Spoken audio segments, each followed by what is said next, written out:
Entre plus 4 et plus 13%, une véritable euphorie s'est emparée ce lundi des grandes places financières, à commencer par celles d'Europe et des États-Unis. Une façon pour les marchés de saluer le gigantesque plan de soutien mis en place ce week-end pour stopper une inquiétante contagion de la crise grecque.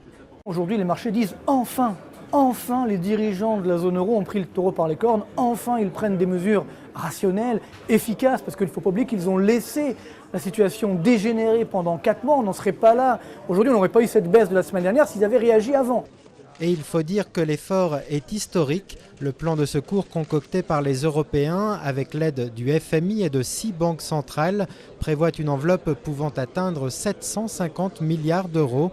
Le tout sous forme de prêts et de garanties financières destinées à assainir la situation parfois catastrophique de la dette de certains pays. Nous considérons que nous sommes face à des circonstances tout à fait exceptionnelles et donc nous pensons qu'un tel mécanisme doit être mis en place. C'est clairement une coordination comme on n'en avait jamais vu pour indiquer de manière concertée que la musique s'arrête et que l'euro résiste. Message reçu sur le marché des changes, l'euro qui avait atteint son plus bas niveau depuis plus d'un an face au billet vert a nettement repris des couleurs pour s'établir autour de 1,30 $, un rétablissement que les dirigeants européens souhaitent durable.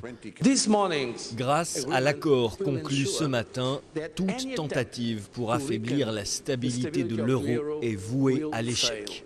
Reste malgré cette belle unanimité beaucoup de points en suspens, à commencer par la réaction à plus long terme des spéculateurs, mais aussi des opinions publiques, car au final c'est bien le citoyen européen qui devra mettre la main à la poche pour financer la défense de sa monnaie.